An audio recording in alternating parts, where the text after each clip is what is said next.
Hello and welcome to the Basic to Bold podcast. I am your host, Jen Bjarnson. I want to talk today about feeling stuck, like just not knowing what the problem is, can't figure it out, feeling stuck. And if you have ever felt like this, welcome. You are in great company.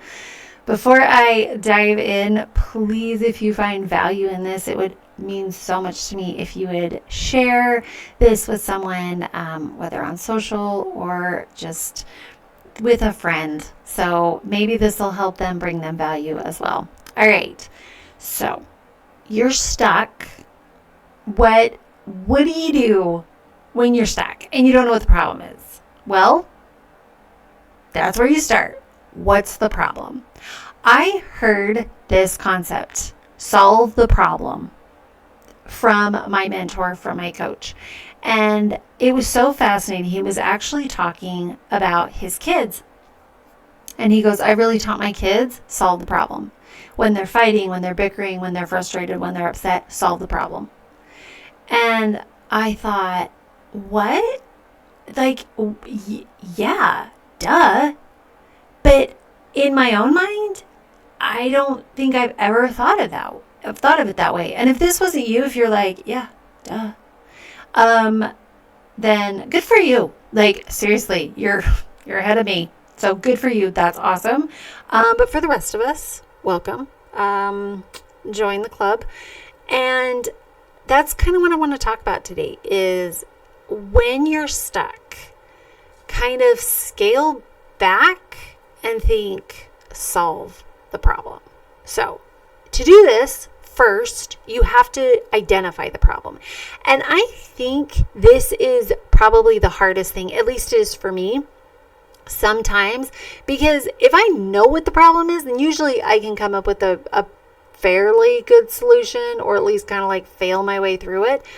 But a good portion of it is the fact I don't know what the problem is. I just don't know what the problem is. I know there is a problem. I know I'm annoyed. I know I'm frustrated. I know I feel stuck. I know all these things, but I don't know what the problem is. So when you don't know what the problem is, I tend to start looking inward to see if I can figure out the problem. I usually like to go with, okay, how am I feeling? And usually right off the bat, it's like, I'm angry, I'm frustrated, I'm irritated. I'm mad at that person. That person's irritating to me. And I know that's a place to start, and it's okay to start there, but you can't stay there. And I know this, at this point, I've gained a habit of, it's okay to start there, but then we got to move on. And when you move on, the next step to move on from that is, okay, if you're frustrated, if you're mad, if you're irritated, usually you are expecting something. You are expecting a result. You're expecting people to behave in a certain way. You are expecting something to happen or an experience something, right? You're expecting something. Because otherwise, if you weren't expecting something, typically you're not mad. And so if you have an expectation, usually one of two things is happening. Either one, you have communicated this expectation to this other person or like people involved, and they're not living up to it, or two, you've never communicated it. So that's usually where I start. Okay? Is instead of just being frustrated, instead of just being mad, instead of just being stuck, I really try to figure out, what is it that I'm upset about? What am I expecting? What am I not liking about this situation? What is happening that I don't like this? I don't want this. I don't like this. I want this fixed. And what would I like to happen, right? Like, what am I expecting to happen?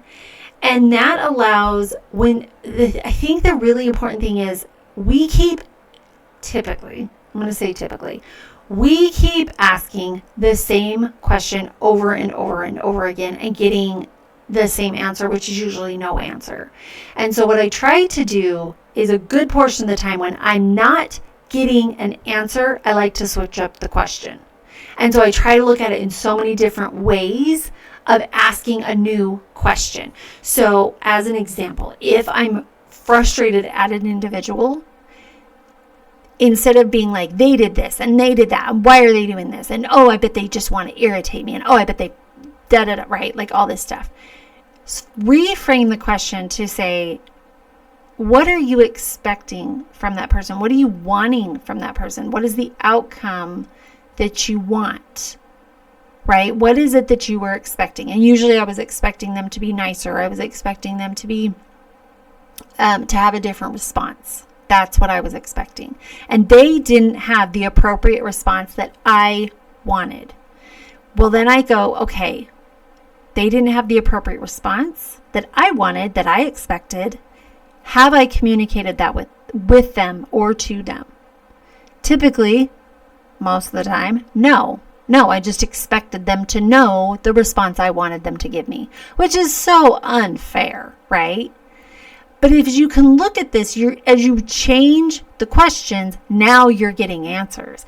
Now we're getting where we want to go. Now we're getting what is the problem. The problem is not that this person not that this person made me mad, not that this person made me irritated. Now the problem is I expected them to have a different result. I expected them to have a different outcome. I expected them to have a different response to the situation. That's what I expected. And when I didn't get what I expected, then I got mad, then I got frustrated, then I got irritated. And the reality is, most of the time, I have not communicated my expectation to that person, so therefore, I don't get to have that expectation. I don't get to have that type of control over that person, right? And so they get free will. They get to respond how they want to respond. They get to have a choice as to how they're going to respond of this situation. And I'm mad because they didn't have the response that I wanted. So now reframing it, switching the question, it's a whole new problem. The problem is not I'm mad at this person. The problem is I had an expectation that I wanted them to respond a certain way. I wanted their response to be a certain way. And that's unrealistic. You can't walk around just expecting people to have a certain response. That's so unrealistic. And it's no way, like, you'll drive yourself crazy, which is why you feel crazy when you get mad at people. So if you can see, starting to identify the question, start identifying different questions, reframe the question, that will help you get to what the problem is, right? Then that kind of brings us to the next step. And the next step is, okay, typically, if we look at the majority of our lives, and I feel like if you're listening to my podcast and you're a mindset type person, you are the type of person that wants to change your mindset because you want to take responsibility, right? You're not looking to blame other people. You're wanting to take control. And maybe you're like me, who gave people so much control that now you're like, no. I want to take this back because it's so much easier to change me than it is to try and change other people. That's what I'm coming from. So when you get these answers of what the problem is, the next step is, how do I change me to change the outcome? Okay? Because that's all you can do. You cannot change anybody else. So changing you to change the outcome is so much easier than trying to change other people to change the outcome. And that's really the next step, is if you're expecting a certain outcome, you can't change other people and how they're going to respond. So what do you do to change you, right? Then now we're getting to the third part, which is actually solving the problem. The problem is the way you were thinking. The problem is the way you wanted things to happen.